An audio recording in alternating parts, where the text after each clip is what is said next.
All right. Hey, I just wanted to check in.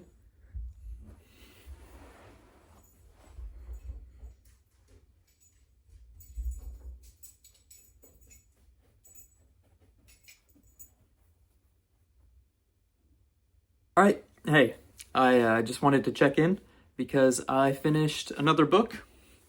It is The Butcher's Masquerade by Matt Dinniman. This is the fifth book in the Dungeon Crawler Carl series. And I'm just going to get it out of the way. They just keep getting better.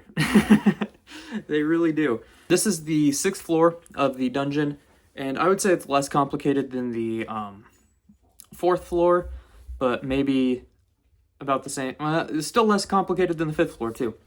It's just kind of a straight landscape, from what I gather, but there are many towns, and these towns can be captured if you kill the mayor, and all of the guards will listen to whoever owns the town.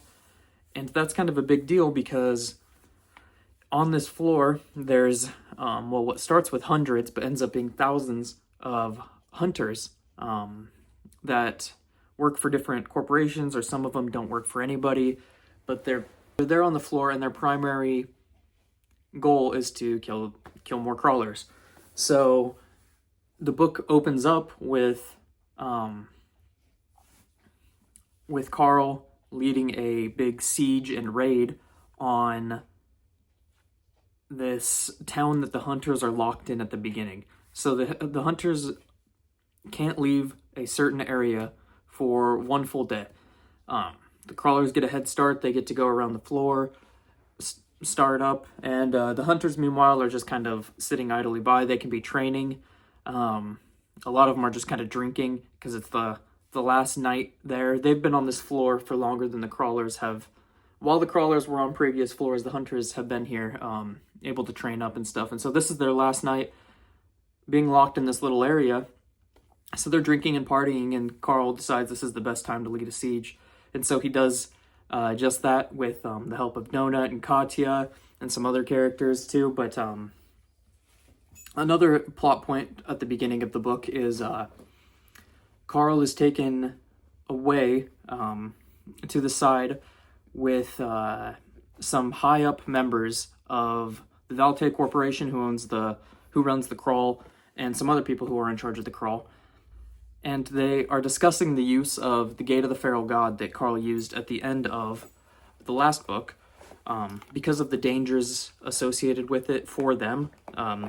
They want to get it out of Carl's hands, pretty much. And so Carl ends up getting an attorney, who, by the way, is one of my favorite characters. I love his attorney. He's awesome. I think his name was Quasark, if I remember right. But they kind of work out a plea deal where Carl will give up the Gate of the Feral Gods until the 9th floor in exchange for some, essentially, minions with some pretty powerful spells. So Carl has that going for him, and that actually happens before he goes and leads the siege on this town as well. But another character that's still present is Samaith, or Samantha, which is, yeah, she is actually on the cover here. You can see her right there. She's the goddess inside of a sex doll's head. She's a great character too.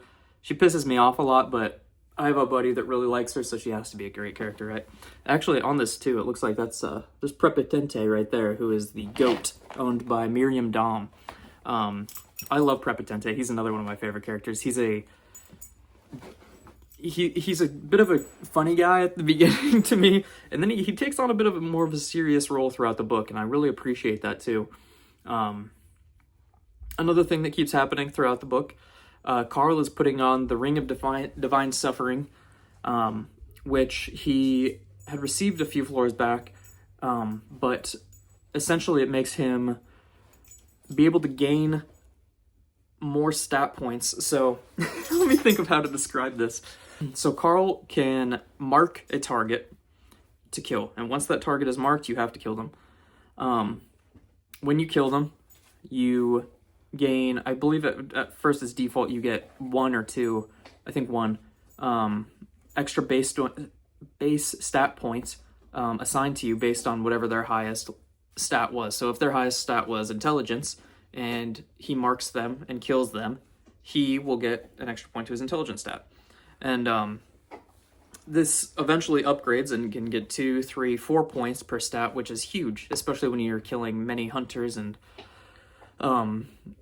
it's a great asset, but also a lot of hunters want it, and also hunters also don't like Carl anyway. But it's a bit of a should I use it, should I get rid of it kind of thing going on. Mordecai wants him to get rid of it, but it's a powerful item. Another thing that actually happens is Mongo, the dinosaur, Donut's pet dinosaur, gets laid, which is very good for him. It's pretty funny. The whole interaction is pretty good. I like Donut's reaction to it, and I love Donut. Donut's the greatest character in any book. I know I've only read like 45 books or something like that, but any book, she's the greatest. She has to be. But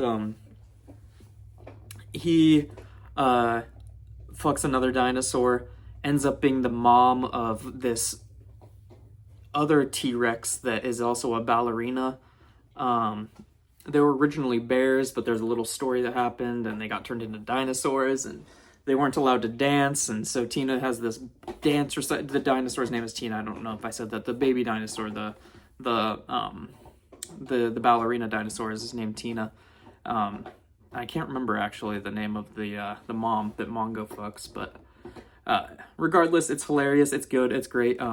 This book does have way more dark moments than the previous books.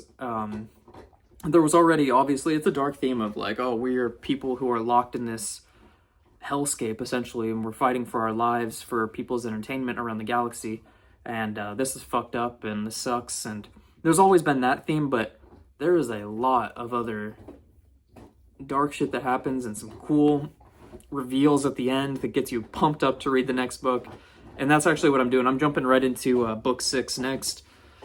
Book 7, I think he had just released a couple months ago, maybe last month or something like that. So I'll probably end up reading book 7 right after. I'm not sure though, because I kind of want to.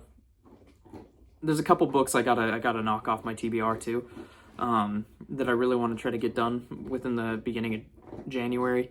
And I've been reading really slow the last couple weeks. I think it's just the holidays, and I've just been a little extra busy at work for a bit, and then it's just the time of year, I guess. But I've been reading a little bit slower overall, so that's why these videos are a little slower to come out as well. But anyway, The Butcher's Masquerade by Matt Dinniman.